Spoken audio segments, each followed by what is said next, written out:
Southampton today. Just come down to unbox my new board. I'm going to be riding for Infinity UK this year. Today I'm just going to talk you through my quiver, why I've got each board for different races, different conditions, where I'll be racing them this year and which boards I like the most.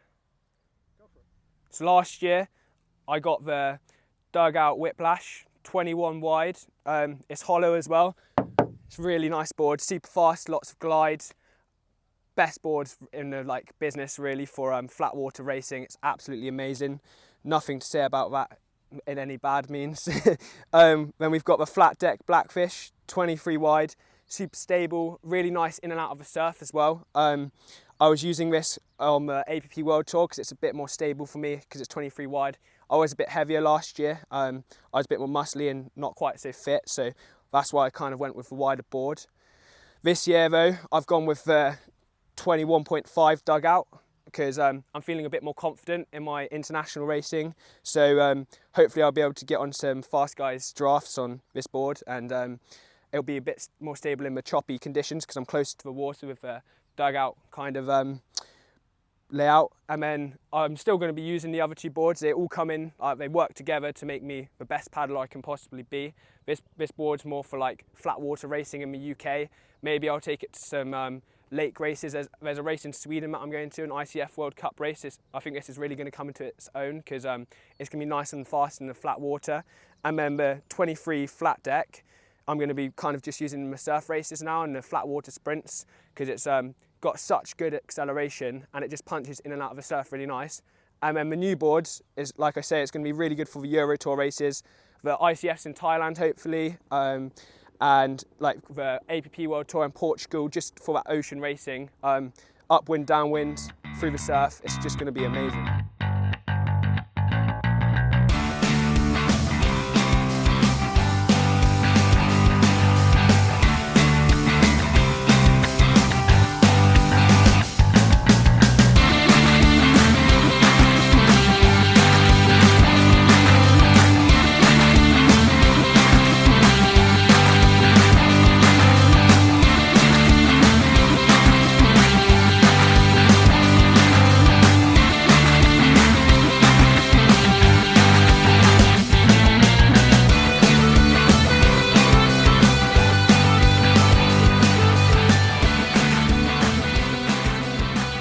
So we're just going to go into each board individually now.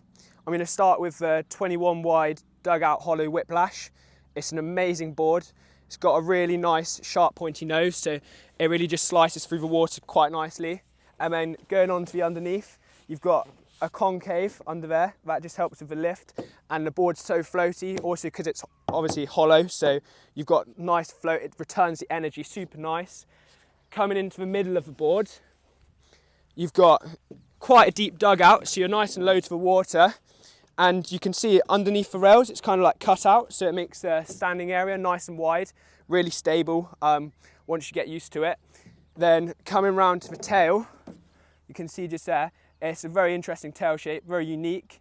That just helps, so you've kind of almost got two tails. With when you come to the back of the board and you sink the tail in, you've got a wider tail, so you've got nice and lots of stability on the back of the board. And when you're just paddling at the front of the board for a long distance race, you've got a narrower tail, so you've got good release and the water's gone like that, and it comes through the fin, through the concave, past the fin, and it's out the back of the board nice and quick. The deck pad's also a really nice feature. You've got these grey lines, so you know where your feet are at all times, so you're not going to overstep the stomp pad, and you know how far back you are on the board for turning.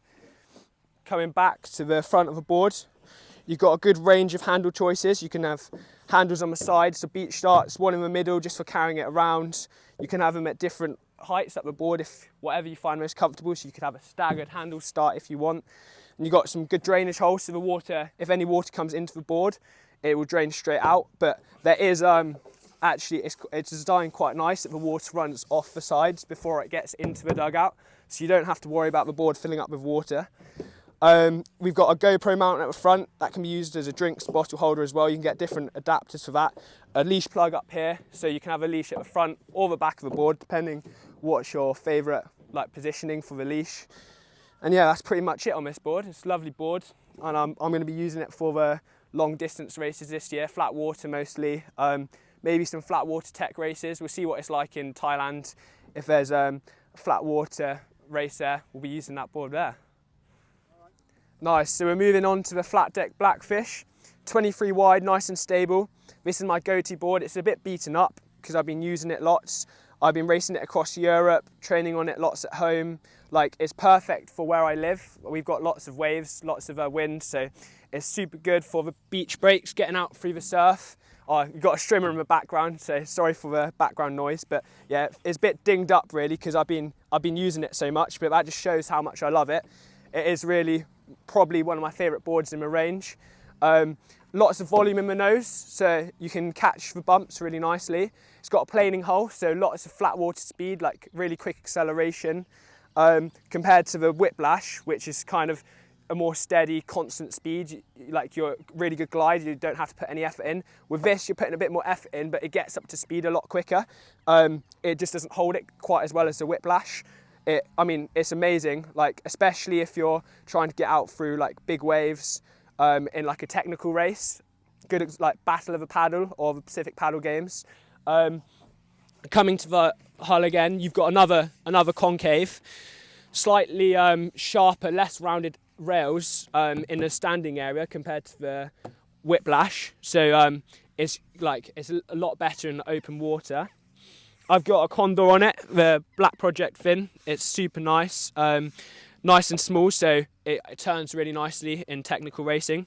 Slightly more drawn in tail at the back, so it turns quite well on waves. Like, you can do some nice big turns, some floaters on it because it's got the volume. It's super manoeuvrable. It surfs like a surfboard. Coming to the middle of the board where we stand, you've got really good handle arrangements. You can have handles up the front, handles in the middle. Whatever works best for you. You could have a staggered stance handle for your beach starts and your surf racing. Down the deck pad, the texture actually changes. This is probably one of my favourite little features of the board because you can really feel where your feet are, so you don't have to be constantly looking down. You can just feel where your feet are on the board because of the deck pad, so you're not going to be too far back, too far forward for turning when you're on the surf and you have to get back on the board. You've got a leash plug only at the back on this one. But that's just because you wouldn't want a leash on the front if you were in the waves. And yeah, that's pretty much it for this board.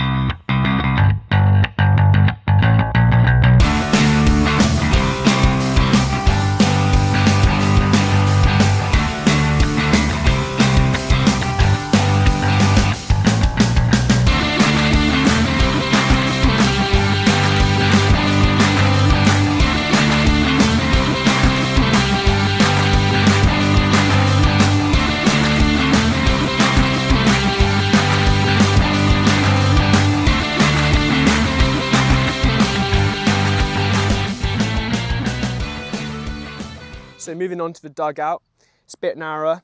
I've used it quite a few times before. A few of my friends have them, but I'm super glad to be getting my own. Yeah, the similarities, they're both Blackfishes.